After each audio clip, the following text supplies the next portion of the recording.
All right, so we are here on Crom Update, episode 14, and I am joined by Adam Dodds. Adam, how are you doing this morning? I'm doing well, Kurt. Glad to be here. Well, I'm glad you said yes to my little email reaching out to you. I found you on Instagram, and you have a hashtag called Doodlygobbledygook. And every time you make one of these, of course, since it's hashtag, it comes to the top of my Instagram feed. But That was kind of, once I like came up with that term doodly gobbledygook yeah, and made it a hashtag, I was like, that's going to be like perfect to just like, it's a random, not a very, no one's going to type that in. But at the same time, if you were to type it in, all of those pieces right there. yeah, and then you had like basically like a portfolio. So it Right. was just in, because now I'm outside of your feed, your Instagram feed, which can be, anything, you choose to put up, with a whim. But then when I go to that hashtag, I now can see this portfolio. And the reason I reached out to you is with the Crom uh, revised edition. I'm reaching out to artists to bring them in as guests to do a pinup, and I'm three in at this point. David Molina, Drawn Sword, and Ken Landgraf are all off and on their way. But I also wanted to bring in some individuals, yourself, and then another gentleman by the name of Jason Schoonover, to bring a fine arts attitude into um, Crom the Barbarian, black and white indie comics. And just before we jumped in, I gave you a little, like what I'm about and what I'm thinking. But I have a background in fine arts. Went to the Maryland Institute College of Art, graduated in '92. I When I got there though, I had a heavy metal magazine on top of my sketchbook, in a drawing class. And after class, the teacher asked me to stay behind. Nothing had changed since my high school years. But I wasn't in trouble. What was going on was he said, "Hey, look, we get a lot of people that come in. You want to be a comic book artist? That's great, but take all that comic book stuff and lock it away for 4 years, and let me Uh-huh. and the other instructors show you how to see." Is how he said it. Let me show you how to see, how to draw, how to paint, and I did. And I did come back. I did leave art school and started getting into comic books. So I carry along an aesthetic that's probably more fine arts than comic booky, but I love sword and sorcery. So when I reached out to you and you got back to me, I had tears in my eyes, being a little melodramatic, because your response with the little sketch of Saint Sebastian is dead Uh-huh. on. Is dead on, Adam. Well, I was reading through the book, which I still haven't finished, but you know, I put the little quote that's in one of the, Gardner Fox originals, is like a direct quote, which is like, uh, must keep fighting or whatever it is. Right, But right. it just seemed perfect. Like he in that particular issue, he had been shot with arrows, and I was like, ah, maybe that'll work. Yeah, and once again, dealing with the let's say a fine arts trope, Saint Sebastian is actually, when it gets down to like wandering through an art museum. There's a lot of Italian Renaissance and moving forward paintings about Saint Sebastian, and you know I think one of the attractions to it is the violence to the body. You have this soldier, this Roman soldier who's been tied up and then executed for his beliefs. But everybody's take on it is always super super interesting.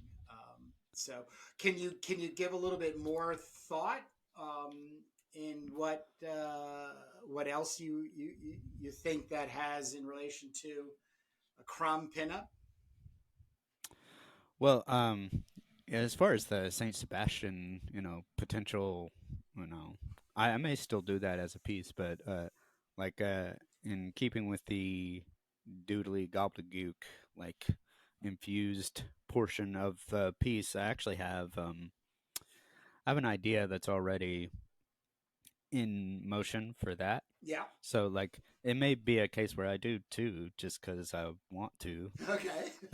But like I'll show you this little initial like. Let me see if I can get that in focus. This is my initial like thumbnail.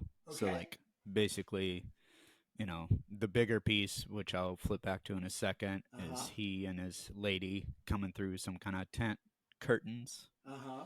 right? And there'll be a box up here that says something to the effect of what's written here, which is like, it was then that the wizard's elixir began to take effect.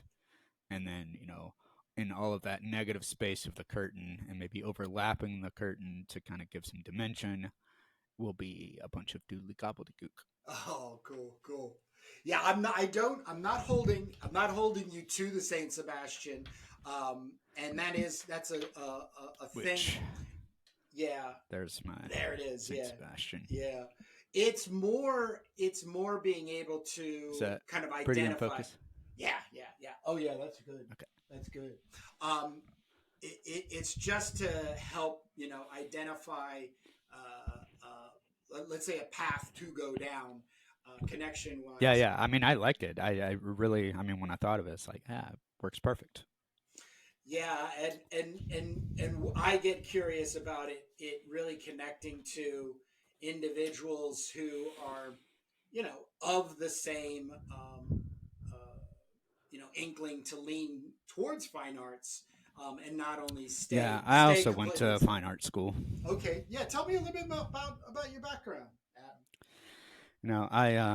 I was, I had done drawing. I've always done drawing, just always since early teens, preteen Right. age, and when I went to college, actually, I switched to photography because I was not nearly as good Hmm.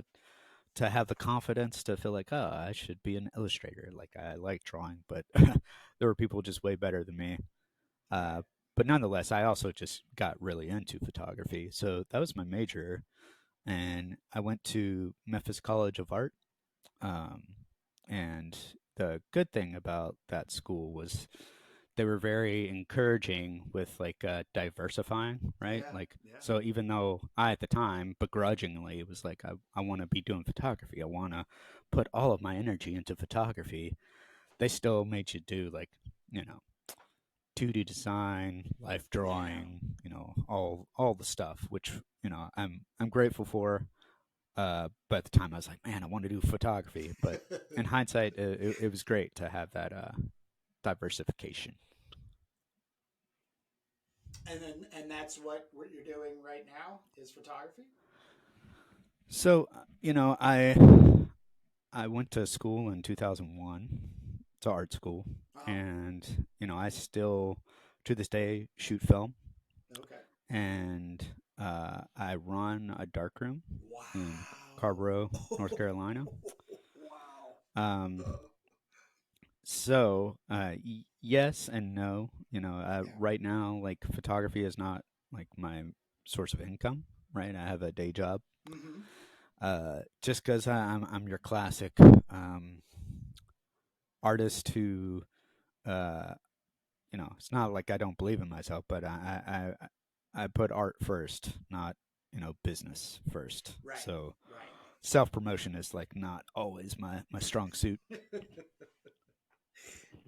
But nonetheless, I've been doing photography and just doodling since college. Always doodling, but not like super serious. And it was about a year and a half ago. like I started to get more into it. It's like, yeah, I'm gonna start drawing. Start buying supplies, getting me some nice Raphael and Winsor Newton brushes and all that fun stuff. And then currently I'm working as an electrician, and I lost my job with a company last year, almost a year now, and so last year was kind of like a reorienting Right, process, right, and so I'm still doing electrical work, doing some catering, doing what you got to do to pay the right, bills, you know. right, right. Um, but in lieu of that, I've had more free time to kind of put the screws to getting better at drawing. Well, it comes across in your Instagram, and there will be a link down in the description. And I do have to thank Instagram for right now, this because they have this sense they have a better they get a better sense of what I want to see, and Right. they do truly get me a couple of times. And so once again, running across your work, as a suggestion, anytime I see something that is intersecting what I believe, I don't know until I reach out to you know someone like yourself and say, hey, do you want to play with Grob? And I just I find it to be exciting, but also a little depressing, because I just, for the life of me, the thing I've challenged myself this year with this project, one of the things about this project is I don't need thousands of people interested in this.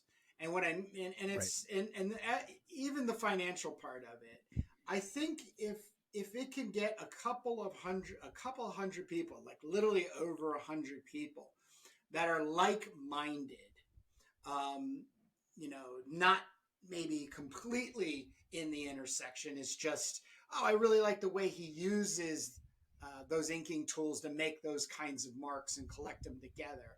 Um, I still want to use this as sort of something that maybe is sticking it to the comic book industry and trying to get them to wake up, because I do find comics are just so repetitively boring in the technique base. I'm not even talking about the stories. I'm not even talking about the packaging. I don't. Let's not even get into color versus black and white. Right. Right. It's just, why do you have to keep look? Why? I love Conan the Barbarian, but I would never want to draw Conan the Barbarian like it's been drawn the last 25 years. I can't, Right. Right. because I can't stand it. I can't. Buscema did great with Alfredo Akala's inks on top. That's a very go-to for me. But he did also establish Conan as a superhero looking type character. And so all people have been doing is making him, more and more like Superman or Clark Kent looking, Batman looking, Right. Right. taking all the beautiful edges and roughness out of Robert E. Howard's Conan, which was an oil rig operator, knockoff. In other words, down in Texas, you would see these guys down in bars and just wandering around town with busted hands and missing an eye and scars and stuff, and said, "Oh wow, this would be a great character that would live in a barbaric world," which is true, type of thing. Right. So Did you ever read the what was it? The Dark Horse Conan, was it Mark Wade who wrote it? no, no, like I have literally, people give me stuff. I might have it. The Back last, when those trades first came out, yeah, like I remember people raving about them, and I remember reading them at the time. I still yeah, may even have them, yeah, but I remember them being pretty good. I remember at the time it being touted as like, oh, this is kind of like return to Conan being Conan kind of thing. yeah, But yeah. that was early 2000s. Right, so right, and that's 20 years ago at this point. most of the stuff I own actually has been stuff that friends of mine have bought me because they had bought. Now I think now that might actually I would have to check, but was there a Richard Corbin backup story in that those Mark Wades? Oh, I'd certainly be curious to check. So let me 'Cause it sort was of certainly before I knew about Richard Corbin, so it could be, which I couldn't see pull it myself up right here. not seeing Richard Corbin's work and not being like, I want to more of Okay. this person's work. So this was the last thing I got a hold of. I don't know if I bought it. I even think my mom bought it for me or something. I don't know. I don't know. But it's the last thing I've actually bought Conan wise, and it was because of yeah. See that the spine's broken on this. I don't know Oh why. wow. I think I was trying to scan something out of it or something, but um, yeah, there's a Richard Corp. Now, for instance, now let's go back. Timothy Truman, uh, Toma Giarola, Richard Corbin, and then Jose Villarubio. Oh, I These recognize that name actually. these guys, they knew what they were trying to accomplish. It, especially Tim Truman. Um, but and all this was great. I still have a huge issue with color and Conan, Uh huh. Uh huh. but am contradicting myself because I love Richard Corbin's work. I love when he does anything that's just downright gritty. Sword and sorcery, Hmm. obviously, but his colors are also in matching to the aesthetic that's there. So and I'm not. Uh, maybe I'm coming off as a purist, but it is one of the reasons I picked up the public domain character, Crom the Barbarian. Found all the original comics, scanned them, put them together, got it out there. I've sold over 100 copies of it.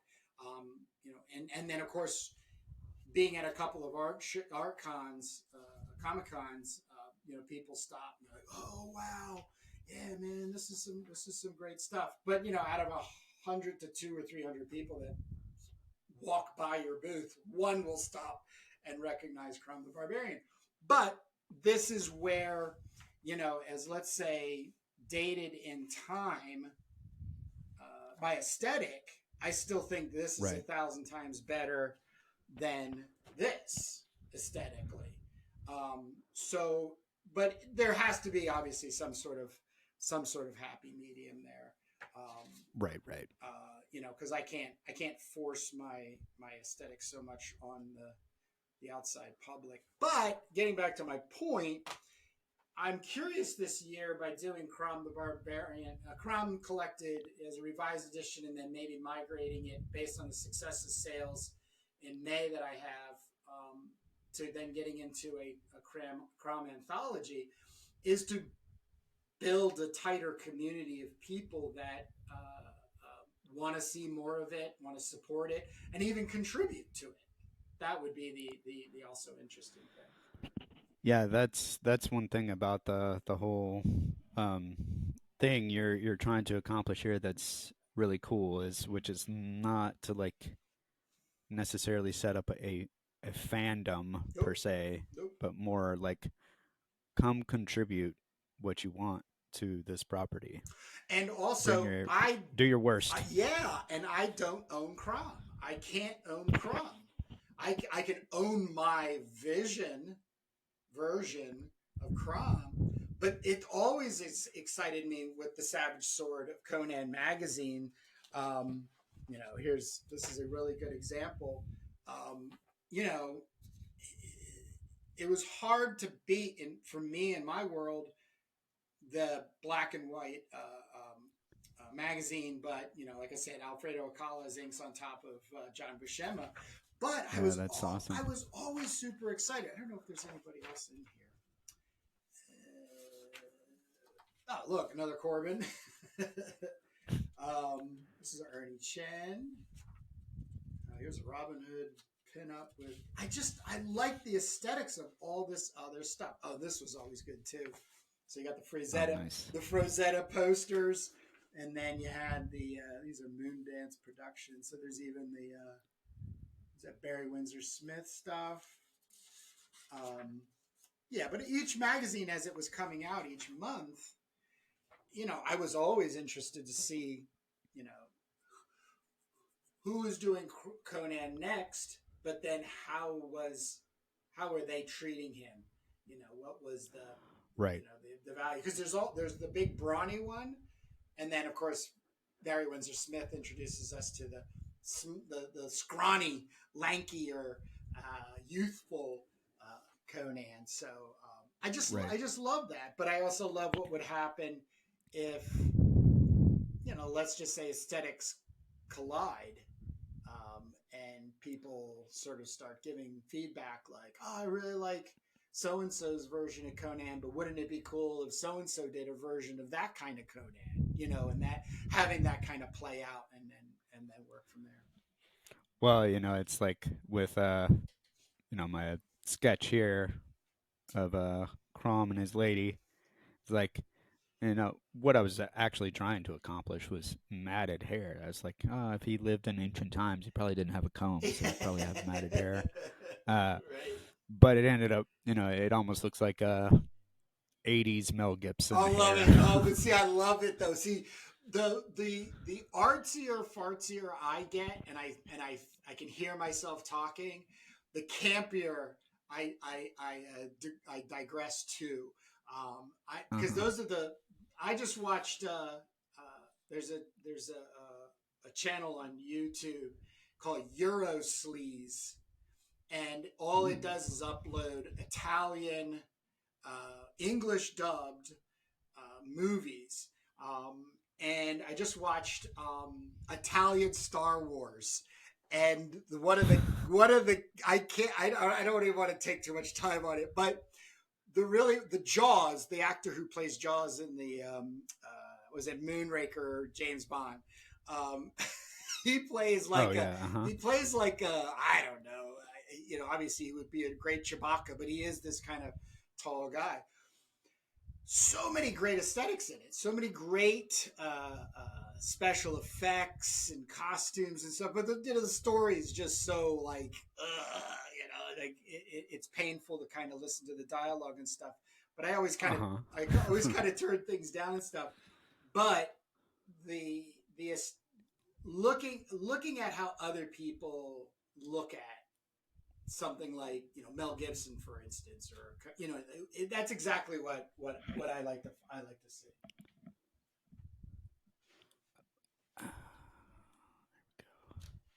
Sorry, my No worries, my old ass camera no worries, no has to worries, be turned off and on every now and then. no worries. Um, yeah, man. I'll go ahead and I got some doodly gobbledygooks for people Oh to yes, good. kind of see what the hell that Oh, even there you go, means. there you go. This was like the most laborious one I've done so far, So and what? usually just very abstract. Yeah, and you're not. Are you trying not to form any, like, let's say, theme in let's definitely in the beginning, but kind of letting it unveil, and then condense it, or So it's like sometimes it'll start with like I'll draw a figure, right? right. But then I'll just be like, well, I'm going to fill this page, Ah, right? okay, And so sometimes it'll start with a thing that is recognizable and not abstract. okay, But other times it's just like I'm just going to move the pen around until it looks cool. right. And those, let me see. I got oh yeah. Yeah, it's just, oh man, it's amazing. Yeah, this one was very like n- nothing I drew on the front end, and there's really nothing hardly recognizable. It's like, this is definitely this, right? Which is part of why I like the Doodly Gobbledygook is like getting this kind of transitional way of seeing where like your brain almost fills in the blank, Yes, right? It yes, sees, it wants to see something, yes, right? But technically, what I've drawn is like not necessarily like this highly rendered version of that thing. yes. It's perfect. Oh, and here's one that's still in progress, but it's almost done. Yeah, I'm gonna have to send you a link to Jason Schoonover. Have you come across his work on Instagram? I don't think so. The name doesn't sound familiar. Yeah, I would not be surprised if the two of you got on like a house on fire, because the aesthetic is there, the handling of it is there. I think the only diverging point would be, you know, let's say as the approach moves, where you want to end up in defining something recognizable, like how much of it would become recognizable. And you know that'll be, I'm hoping, your great joy in being challenged to come up with a, you know, Crom pinup. I Uh-huh. love, like I said, the everything you've shown is on par with me.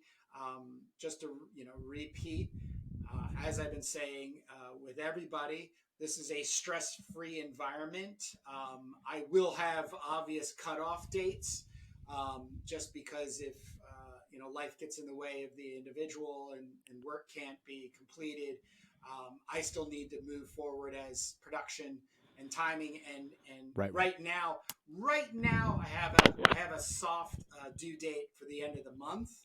Mm-hmm. So you know, end of February, but of course there'll be a little bit of negotiating time based on how much I'm getting done. I have just come to the last making marks on the third story, which is conquering giants. This is and then I've got to move into Nice. the big 10-page story for the sacrifice. So I'm starting to sweat a little bit on keeping myself, you know, nose to the table, you know, Uh-huh. fingers in the ink, to get something together to meet some realistic timing. But the other part of it is this is just our first, you know, introduction to one another, meeting, talking, having questions, which obviously can still happen on Instagram and instant messenger and emails and everything. But you know, we need to start talking about the type of timing you would need to then get you to come back and show off, you know, the progress for your Crom pin. So that would be the thing we would Yeah, have to work on. absolutely. I think my um, project for this week is to either go to I think there's a Jerry's Artorama, which would probably have more supplies than the nearby Michaels. Uh, Either go there or order some 11 by 17. I've got some Bristol, but it's like 11 by 14. Okay.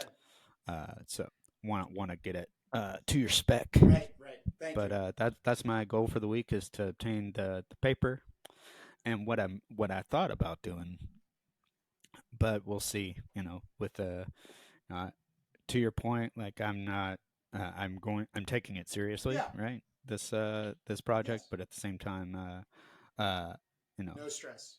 low Yes. stress is Please. certainly you know, Please. kind of how I plan to approach it. Please. But you know, if time being what it is, my what I'd like to potentially do is take two or three of these 11 by 17s and just like print out the blue line on them and do like Oh. maybe two or three versions. Wow. Wow. That's cool. Okay. All right. Well, you know, and I'm getting this feeling that this is inspirational, but even more importantly, motivational. And that is one of the reasons I figured the types of people I find I associate best with are people like myself, which are a little isolated, more than we should be. But the moment you get that like chat time, and then you put something out there like I'm going to do this, and then you get home and you go, oh boy, I got to do this. You have something to work with. It's a little bit of an exterior deadline, um, and that's fun. And that's fun to So be able to then show this coupled with like I've started doing more. Sorry to interrupt, Nope. but doing more birthday cards for like the family and friends. Yeah. So like that in conjunction with this little project has definitely done a good job at keeping me honest. I felt like the end of 2023 wasn't like I wasn't drawing. I was drawing plenty, but at the same time, it's just like aimless, little aimless. Right. Well, it sounds like I got you on board, and I'm happy that I reached out, and I'm really excited to see what you have next. And of course, we will be in touch. And if you have any questions, you can ask them now. If not, then there's always reaching out to me on email. Yeah, no questions here. Thanks again for having me, Kurt. Welcome. And we will see you again, Adam. And like I said, Adam's links to social media, all that will be in the descriptions. Thanks again, Adam, and I will see you later. Perfect. Bye, everyone.